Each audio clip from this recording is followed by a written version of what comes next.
listening to the Traipsing Global on Wheels podcast hour, the place to be to learn about the latest and greatest life stories from people who are doing incredible disability advocacy work. Amy Currotto, welcome to the Traipsing Global on Wheels podcast hour. Hi. So Amy Currotto is a recent law graduate from the University of District of Columbia, from the David A. Clarke School of Law in Washington, D.C., where she specialized in international investment law. During her time in law school, Amy worked at the World Bank at the International Center for Settlement of Investment Disputes. Amy also spent time working at the United States Congress in the House of Representatives. So we're going to kick off our first question with, so I think I read somewhere that you had this dream of becoming an opera singer and singing at a full-scale opera production. How are your rehearsals going? They're going well. I'm actually not singing an opera production tonight. It's more of a orchestral kind of thing. An orchestra is playing and I'm singing with a whole group of people, and we're working with Eric Whitaker, who's like a pretty famous, he's like a rock star. Wow, he's really famous. I even know him. Yeah, he's actually a real joy to work with. So not opera tonight. I did end up doing a full-scale opera when I was actually in Washington, D.C., but it was one of my dreams. I think I'm now more musical theater based, and I'm looking for a career more so with Broadway and cabaret, kind of like in New York City there. Yeah. Mm-hmm. Wow. Has it been your dream to live in New York and do performing arts? Kind of. I kind of go back and forth with it because I visit New York so much. I feel like I might not even ever have to live there. My family lives in Tampa, and that's kind of where my heart is because a lot of my friends and family live there. So I'm thinking that maybe if I just stay in Tampa, but I'm just constantly traveling, I can get the best of both worlds. So can you share with us, if you feel comfortable, what is your disability? Yeah, so I was actually born with spina bifida. So essentially what that entails is that I just use a wheelchair every single day. Mm-hmm. And you use a manual wheelchair, right? Yes, I use a manual wheelchair because it kind of keeps me in shape. Yeah. Moving on to disability advocacy, I think, you are interested in disability advocacy, I think especially international disability advocacy work, right? And so what are you most interested in advancing in the disability advocacy, just on the issue of international disability advocacy? That's an interesting question because I think disability has so many impacts in life, right? There's just so many venues you can take it where I've thought in my life, oh, it's going to be this or it's going to be that, right? And I always change my mind with it because I get frustrated all the time when I hear things or when I personally experience things. I was in a restaurant in Washington, D.C. the other day, and they completely denied me access into the restaurant. And I was like, wow, accessibility is still a huge problem. Even in major cities, where I feel like it should be better. I think something that's really kind of grinding my gears right now is accessibility, especially in New York and in DC, like where they have historic places and they're just like, oh, because it's a historic building, therefore we're not going to do anything about accessibility. I think we have to absolutely be trying that. I mean, yes, I want to have historic buildings, right? I want them to be intact, but you can find a way to make a side ramp or a side elevator. There are ways to do it. We're just not being creative enough, and we're not thinking about this in depth in a way that we should. Exactly. So that reminds me, I go to this bike shop in DuPont really often. It's called Rack, and they have just one small step, and they're unwilling to make a little ramp to put in there because of an old building, grandfathered in type of thing. And so I think for restaurants, I've given up trying to make reservations and see if they're accessible. I just go generally and then just tell them, hey, me not being able to get in is not my problem. It's your problem. Figure it out. And so they gather a couple waiters and help me up the stairs. Yeah, for sure. The next question is regarding your friends and family in terms of how they've advocated for you over the years. So what did you think they did really well or what were some things that you would like them to change or had done it differently when you were growing up? I would say my parents, and this might be a little controversial, but my parents really never treated me like I had a disability ever. I think I've seen some parents coddle their children with disabilities, and I think it actually works against them to be so coddling and so protective, of your child. Because of course, as a parent, you don't want your children to see the bad in the world. You want them to be protected. But I think over coddling and making more of a big deal of a disability than what it really is can have adverse effects. For my parents, they were just very, we almost never mentioned it, we didn't not mention it like it was some big elephant in the room, but it was just never a thing that we talked about that much, I guess. I remember I went to this private school growing up. It was an all-girls private school, and they required ballet class, and it was just something I did. I just went and I did the ballet class with everyone else. Like, there wasn't a question of whether I was going to do it or whether I was not going to do it. I just went and I just did the hand movements along with that class. So my parents were they didn't play, so they just treated me very normally and expected a lot out of me regardless of whatever life situation or cards I would have been dealt. Mm-hmm. Can you go a little bit more specific on what kind of coddling you've seen and that you're like, oh, I'm glad my parents didn't do that? Not allowing children in chairs who use chairs or any other physical disability, right? I just talk about chairs because I use a chair, but I've seen parents who have children with disabilities maybe not let them do things or try things because they're so scared of what could happen, right? Maybe when you're younger, you don't go to sleepovers as much as other kids, or maybe if you decide to try something, your parents are going to think it's dangerous. My mother, she let me, I think my first sleepover was age 4, and I just had to figure out everything that I needed to do by myself. So I was very independent. I've seen, parents with children with disabilities, they won't let them spend the night at places or go to summer camp. And I think that's very inhibiting because that's kind of where you learn and grow to be kind of an adult, right? A functioning adult. That's part of growing up. And I think sometimes parents with disabilities are just so nervous about what's going to happen that they limit their children. And that's very controversial to say. I'm sure people are just like, So yeah, I think you're right in terms that when people they are overprotective. Even my parents, I remember the first time I traveled abroad, my mom was so nervous, and I kind of did it behind her back type of thing, and I told her the ticket's booked, I'm leaving soon. And so, because I think it's good that perhaps your parents didn't have a whole lot of exposure to parents who had children with disabilities. And so they kind of I would do this with any other kid, so why not with Amy, even though she uses a chair? And so that in a way was a good thing because they didn't know to be limiting. I think with that kind of exposure also comes with more caution. Yeah, for sure. I was reading because you founded a Model UN program, right? And there Yeah, was at the school that you went to in Florida, the university.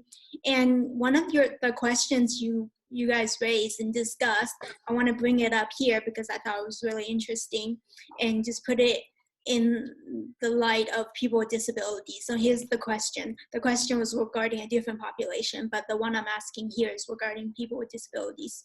So what are the most effective ways to change social norms, beliefs, and practices regarding people with disabilities that contribute to the significant underrepresentation of people with disabilities in decision-making at all levels? Oh, okay. Yeah, I've thought about this before.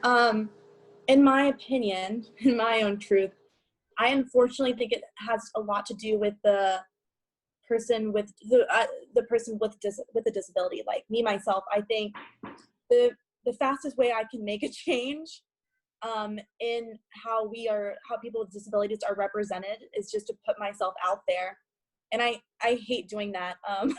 I hate putting myself out there all the time, but I just show up to everything I can and be a representative. And I think, it sucks that we have to do that because not everyone likes to do that, right? But I think if you're wanting to make a change and progress, not only for yourself, and I always try to think about it not really for myself whenever I speak up or I go to things, right? I also hate speaking up about disability issues. It's just it makes me cringe because I never have 100% wanted to do that, but I felt like I had to do it because if I didn't do it, I don't know who is going to, right? So I feel like it's in our hands that we have to show up and speak out, even if it makes us uncomfortable. And then when we show up and we speak out, we kind of give other people exposure to that, and then we start changing their minds, right? So I think speaking out is just absolutely huge. I cringe every single time I do it because I am someone who tries norms, but I don't think I was born that way. I was probably someone who was very timid and kind of an introvert, but I had to train myself not to be because I knew that I was going to have to do something about this mess. and I wanted to make a difference. I wanted to change people's ideas and perspectives, and I was going to have to speak out, even in venues where it's uncomfortable, and I feel like they're going to get mad at me or I'm going to get argued with, you know? I think as a person with a physical disability and using a wheelchair, as you know, I use a manual wheelchair as well. And having lived in New York City, you can't be shy about not asking for help if you're stuck in the metro or, can't get into a restaurant. I remember it was midnight. I was in the Billie Jean Tennis Center. I don't know why I was at that stop that late. But the elevator wasn't working, or there was no elevator actually, and so I had to ask somebody for help. And I'm sure if you haven't already, you'll encounter situations similar to those as well. And we're kind of like forced to not be timid and be shy and be more outspoken.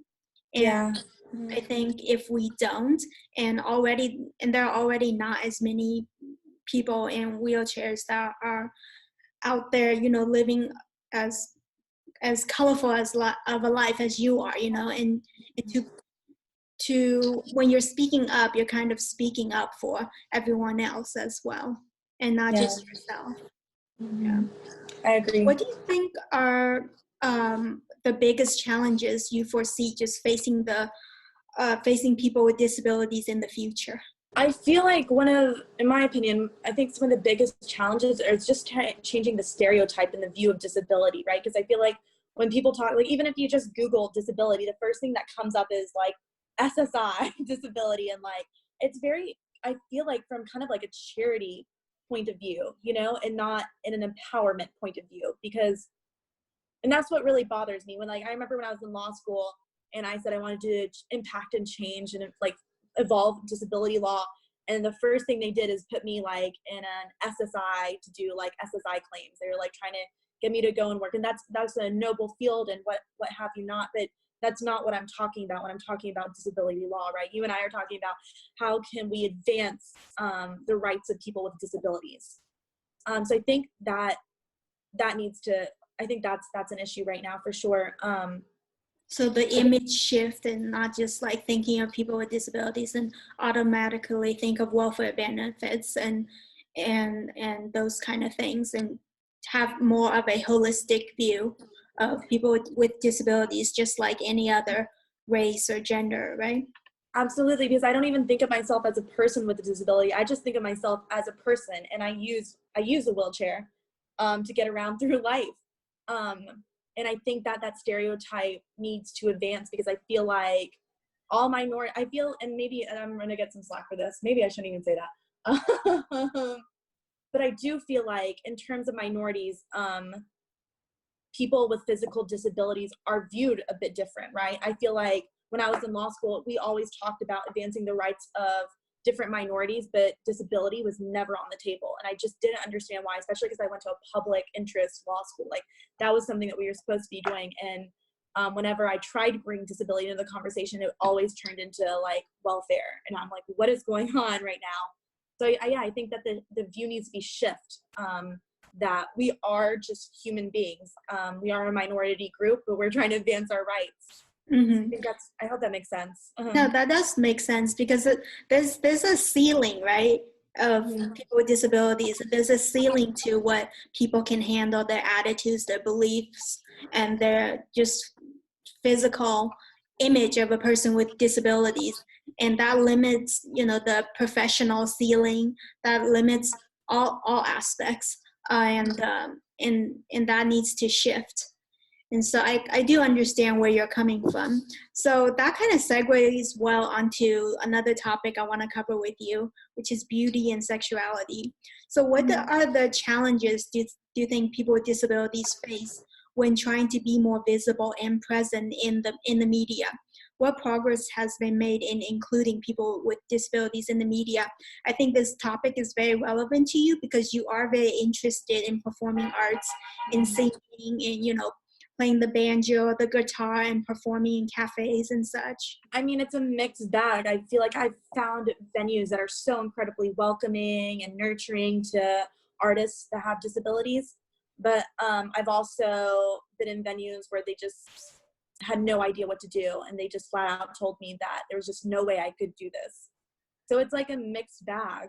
Yeah, I think it's people's perceptions, of people with disabilities, which needs to change. This is probably going to be the overall theme.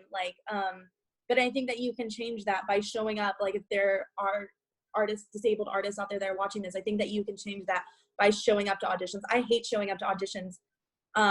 And I think that's a side effect of it, is because I just have no idea how anyone's going to react to me when I get there. And I think for a long time when I was younger, it kind of scared me, so I didn't go to auditions. Now I just force myself to go to every single audition I can possibly find. And I still get moments where it's cringeworthy and they say some crazy things to me. But I have to show up because I feel like that person has contact with a disabled artist probably for the first time in their life, and I'm there and I'm auditioning. So maybe when a second person comes through the room who has some kind of physical disability, it's not that much of a shock, So I think as an artist, if you have a disability, you still just have to show up and you have to represent for this to continue to evolve. We can't be scared to not be in spaces.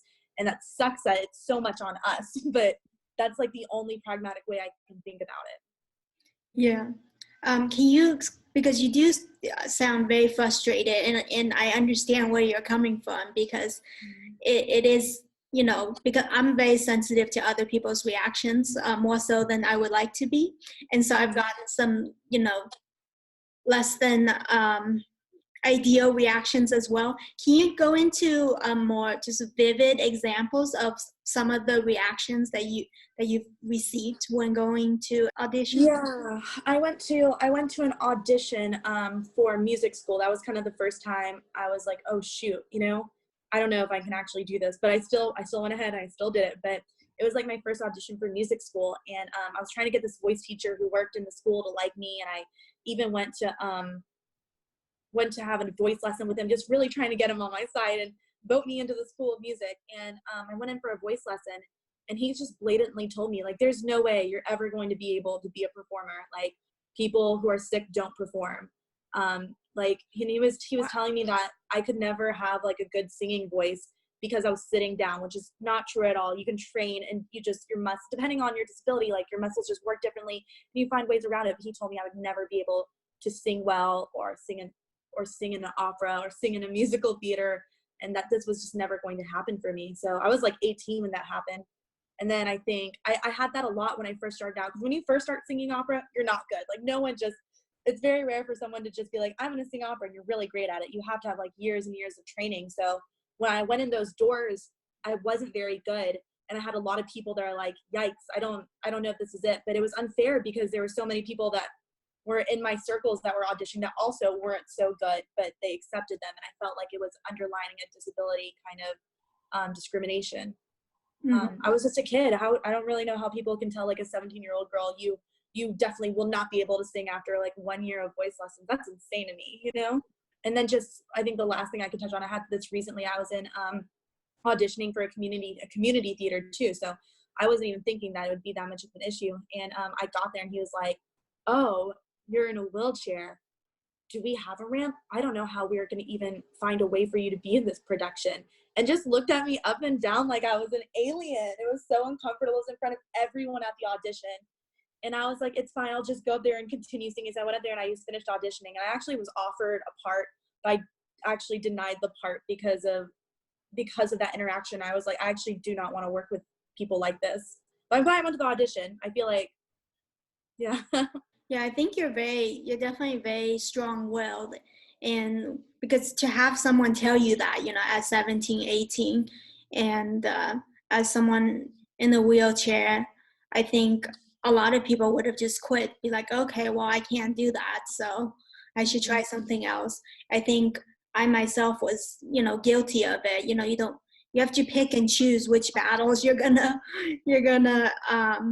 fight. If there's so many things that people say you can't do, you can't say watch me to every single one, to even things when you're young, you just want to, you're a kid, you just want to try something.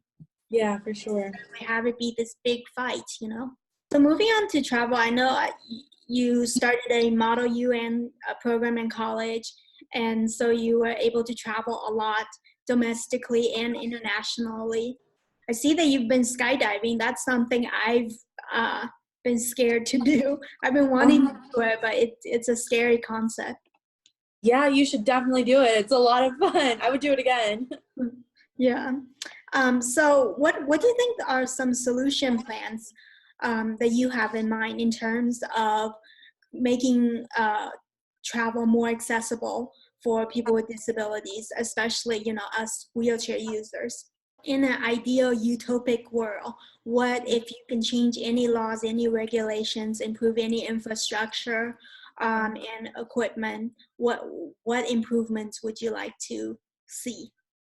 I would say accessibility for anything that's open to the public, right? So there just has to be some means of accessibility, a ramp or an elevator or a lift, what have you, even for historical buildings, 100%. I think I think I mentioned this before. I think that the thing when we say that it's a historical building and therefore we're just not doing anything, I just think it's completely ridiculous. No, I don't accept that argument. Yeah, no, I agree. So do you feel like you're pretty open to accepting help and to asking for help? It depends. Yeah. I mean, like my friends, I don't know if I'm just like this incredibly lucky person that went through like the universe, like navigating and found these great people throughout the majority of my lifetime who are very helpful, but also just not like suffocating, right? Like, because, I'm sure you've done it. I'll be in the street and someone tries to suffocate me because they're just trying to, they're trying to help. But sometimes it's very exhausting when I'm just like in the street, I have my headphones in and someone approaches me to randomly try to help me with something that I'm just like, I don't 100% need help here. Right. Oh my gosh, I forgot the question. Oh yeah, I think I am. I'm open to help. I am, but I'm not, I do think that people, I mean, there's a line to everything. People want to be helpful. And I think that's great because sometimes we do need help, right? But then sometimes people are suffocating. I don't know how to, like, sometimes I'll give you an example. I currently drive my car, right? And for me to get into my car, I have a very succinct, efficient way of doing it that I can get in my car and get everything done in like 10 seconds, And I am on the move. Like, I work at a law firm and I'm a musician. I work like 13 hours a day. I'm always going all over the place. And sometimes people will see me get in the car and they'll be like, let me help you. And I'll be like, oh, I'm fine. Cause I know I need to go and I have 10 seconds to do this. And then they'll be like, no, let me do it anyway. And then, they'll put down their stuff and then they'll like want to put my wheelchair in and they don't know how to put my wheelchair in and they'll put it in the wrong way. I'm like, no. And I'm trying to explain to them. And then they'll like drop my wheelchair and it's like a complete nightmare. They're trying to help, but it's making my day so much harder for them to help. And instead of like me doing it in the 10 seconds, I just took like 10 minutes with a stranger to get my wheelchair in the car. It's also a safety issue. I'm a woman and I'm coming back from the mall at night and some guy wants to follow me to my car and help my wheelchair in, So it just depends. I think I'm open to help, but I wish people knew boundaries. I don't know. Yeah, I think they just assume, right? Instead of asking. So for your work, you mentioned that you're practicing law right now. Are you practicing international disability law or are you doing something else? No. Right now, I'm just currently working at a law firm. We do criminal defense there. I was working at the World Bank, as you guys know, as you read out my resume. I was working at the World Bank doing international law. That's something I've always liked, but I think I'm going to do more litigation from here on out. But I think I'm going to take disability, the advancement of persons with disability rights. That's kind of my own thing that I do on the side as an advocate. I think that's where I'm kind of headed with it. You know what I'm saying? I do. So, and then you're practicing music on the side as well, right? How are you weaving all of it together? Or is it a segmented pursuit? It's segmented. Yeah, I feel like I live a double life. So that's all the questions for now. Thank you so much, Amy, for participating today. Yeah, of course. Thank you so much for having me. Did you like this video? If so, share it with your friends and be sure to follow us on social media. And if you want even more resources, be sure to sign up for our email updates on our website, traipsingglobal.com. Keep learning new perspectives, keep being inclusive because it will make the world a better place for you and for everyone else. Thank you so much for watching, and I'll catch you on another episode of the Traipsing Global on Wheels podcast hour.